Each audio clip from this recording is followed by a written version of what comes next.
Quelques instants après avoir franchi la porte d'entrée, Tronis s'est mis à battre notre mère sans ménagement. Mais mon frère ne pouvait pas regarder. Quand les coups explosaient comme des orages au-dessus de nos têtes, il les entendait depuis sa chambre. Il ignorait l'obscurité parce que la vérité était bien trop lourde à porter pour lui. J'ai toujours prêté une putain d'attention à tout ça. Durant les périodes estivales, Tronis ne nous laissait aucun répit. Mais mon frère et moi avions appris à grimper sur nos vélos et à rester loin de tout ça aussi longtemps que nous pouvions. Un jour, je suis rentré pour le déjeuner et je suis entré dans la maison par la porte du garage comme d'habitude. Mon père avait l'habitude de dormir jusqu'à tard dans l'après-midi, alors je m'étais dit que la voie était libre. Mais j'avais tort. Mon père était paranoïaque. Il s'était mêlé à suffisamment d'affaires louches pour s'attirer quelques ennemis, et il avait installé une alarme pendant que nous étions en dehors de la maison. Quand j'ai ouvert la porte, des sirènes se sont mises à hurler. Alors je me suis figé, je me suis adossé au mur et j'ai entendu des bruits de pas. J'ai entendu les escaliers grincer et j'ai compris que j'étais foutu. Il est descendu dans son peignoir en tissu éponge brun, pistolet à la main, et a traversé la salle à manger pour rejoindre le salon, son arme en joue. Je pouvais voir le canon de son pistolet dépasser lentement de l'angle de la pièce. Dès qu'il a franchi le coin, il a pu m'apercevoir à moins de 20 mètres de lui. Mais il n'a pas baissé son arme. Il a pointé le canon de son pistolet juste entre mes yeux. Je l'ai regardé droit dans les yeux, aussi vite que possible, les pieds ancrés dans le sol. Il n'y avait personne d'autre dans la maison, et une partie de moi s'attendait à ce qu'il appuie sur la gâchette. Mais à ce moment-là de ma vie, je ne me souciais plus de vivre ou de mourir.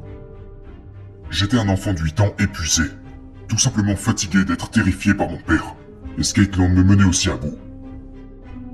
Après une minute ou deux, il a baissé son arme et a rejoint l'escalier de secours.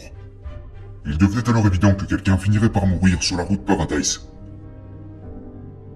Ma mère savait où Tronis gardait son calibre 38.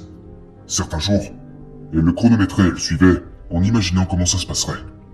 Elle s'imaginait en train de dérober son arme sous les coussins du canapé du bureau.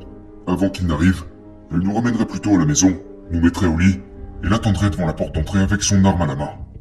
Puis quand il arriverait, elle sortirait par la porte d'entrée et le tuerait dans l'allée, laissant son corps étalé sur le sol. Mes oncles, ses frères, l'ont convaincu de ne pas le faire, mais ils étaient d'accord pour dire qu'elle devait faire quelque chose de radical. Sinon c'est elle qui mourrait.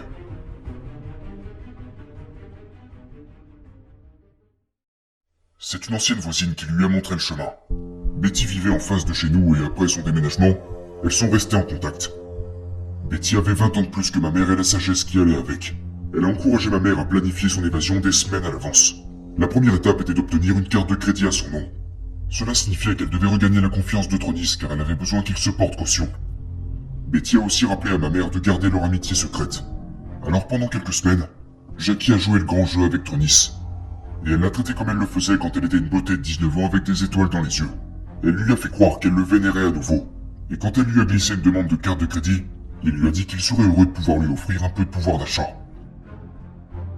Lorsque la carte est arrivée par la poste, ma mère a senti ses bords en plastique dur à travers l'enveloppe et le soulagement a envahi son esprit. Elle l'a tenue à bout de bras et l'a admirée. Elle brillait comme un ticket d'or. Quelques jours plus tard, elle a entendu mon père parler d'elle au téléphone à l'un de ses amis, alors qu'il prenait le petit déjeuner avec mon frère et moi à la table de cuisine. C'est ce qui s'est passé. Elle s'est approchée de la table et a dit « Je quitte votre père. Quant à vous deux, vous pouvez rester ou venir avec moi. » Mon père est resté bouche bée, tout comme mon frère. Mais moi j'ai bondi de ma chaise comme si elle était en feu. J'ai pris quelques sacs poubelles et je suis monté pour commencer à plier bagages. Mon frère aussi a fini par rassembler ses affaires. Avant de partir, nous avons eu un dernier tête-à-tête à la table de la cuisine. Tronis a jeté un regard noir à ma mère, rempli de choc et de mépris. « Tu n'as rien et tu n'es rien sans moi, a-t-il dit. Tu n'es pas éduqué. Tu n'as pas d'argent ni de projet. D'ici un an, tu seras une prostituée. » Il a marqué une pause puis a reporté son attention sur mon frère et moi. « Quant à vous deux, vous allez devenir des pédales. Et ne pensez même pas à revenir. Jackie, j'aurai une autre femme ici pour prendre ta place 5 minutes après ton départ. » Ma mère a hoché la tête et s'est levée. Elle lui avait donné sa jeunesse, en plus de son âme. Et elle en avait enfin terminé. Elle a emporté le moins de choses possibles de son passé. Elle laissa tous les manteaux de fourrure et les bagues en diamant. Il pouvait les donner à sa salope de petite amie, en ce qui la concernait. Tronis nous a regardé charger la Volvo de ma mère. C'était le seul véhicule qu'il possédait et dans lequel il ne voulait pas monter, nos vélos étant déjà attachés à l'arrière. Nous avons démarré lentement et au début il n'a pas bougé. Mais avant qu'elle ne prenne le premier virage, on l'a vu se déplacer en direction du garage. Ma mère a fait un arrêt sur place. Il faut lui reconnaître qu'elle avait prévu quelques imprévus. Elle pensait qu'il nous suivrait. Alors elle n'a pas pris la direction de l'ouest vers l'autoroute qui nous mènerait chez ses parents dans l'Indiana. Au lieu de ça, elle a conduit jusqu'à la maison de Betty en empruntant un chemin de terre en construction que mon père ne connaissait même pas. Betty avait ouvert la porte du garage quand nous sommes arrivés. Et on est entré. Betty a enfoncé la porte, et pendant que mon père se lançait à notre poursuite sur l'autoroute dans sa Corvette, on a attendu sous son nez jusqu'à la tombée de la nuit. On savait alors qu'il serait à Skateland, en train d'ouvrir. Il n'allait pas rater la moindre chance de se faire de l'argent. Ça, c'était sûr.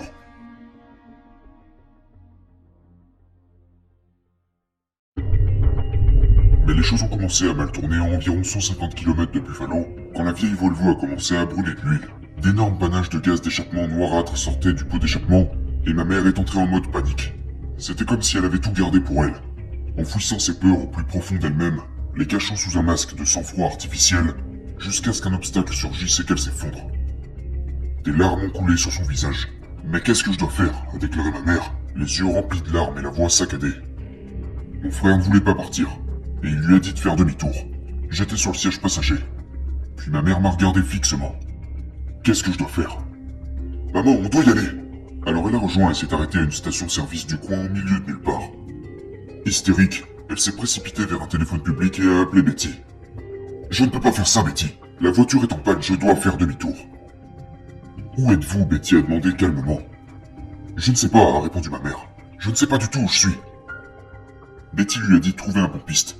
Il y en avait partout à l'époque. Et de lui passer le téléphone. Il lui a expliqué que nous étions juste à l'extérieur d'Erie en Pennsylvanie. Et après que Betty lui ait donné quelques instructions, il a rappelé ma mère. « Jackie, il y a un concessionnaire Volvo à Erie. Trouve un hôtel pour ce soir et emmène la voiture là-bas demain matin. Le pompiste va mettre assez d'essence dans ta voiture pour que tu y ailles. » Ma mère écoutait mais ne répondait pas. « Jackie, est-ce que tu m'entends? Fais ce que je te dis et tout ira bien. »« Ouais. Ok. » a chuchoté ma mère, émotionnellement épuisée. Hôtel, concessionnaire Volvo, j'ai compris. Je ne sais pas comment est la ville d'Erie aujourd'hui, mais à l'époque, il n'y avait qu'un seul hôtel décent en ville. Un Holiday Inn, non loin de la concession Volvo. Mon frère et moi avons suivi ma mère à la réception et nous avons appris d'autres mauvaises nouvelles. L'hôtel était complet. Les épaules de ma mère se sont affaissées. Mon frère et moi étions debout de chaque côté d'elle, tenant nos vêtements dans des sacs poubelles noirs. Nous étions la définition du désespoir. Et le directeur de nuit l'a vu. « Écoutez, je vais vous installer des lits pliants dans la salle de conférence, a-t-il dit. Il y a une salle de bain là-bas. Mais vous devrez partir tôt parce qu'on a une conférence qui commence à 9h. » Plein de gratitude, nous nous sommes couchés dans cette salle de conférence avec sa moquette industrielle et ses lumières fluorescentes. Notre purgatoire personnel. Nous étions en fuite et sur la corde raide. Mais ma mère n'avait pas dit son dernier mot. Elle s'est allongée et a regardé les dalles du plafond avec nous jusqu'à ce qu'on s'endorme. Puis elle s'est glissée dans un café adjacent pour garder un œil inquiet sur nos vélos et sur la route, toute la nuit. Nous attendions à l'extérieur de la concession Volvo lorsque le garage a ouvert, ce qui a donné aux mécaniciens juste assez de temps pour trouver la pièce dont nous avions besoin et nous remettre sur la route avant la fin de leur journée. Nous avons quitté cette ville au coucher du soleil et avons roulé toute la nuit, arrivant chez mes grands-parents à Brazil en Indiana, 8 heures plus tard. Ma mère a pleuré en se garant à côté de leur vieille maison en bois avant l'aube, et j'ai compris pourquoi. Notre arrivée était significative. Je n'avais encore que 8 ans, mais j'étais déjà dans une deuxième phase de la vie. Je ne savais pas ce qui m'attendait, ce qui nous attendait, dans cette petite ville rurale du sud de l'Indiana, mais je m'en fichais pas mal. Tout ce que je savais, c'est que nous avions échappé à l'enfer et que pour la première fois de ma vie, nous étions libérés du diable lui-même.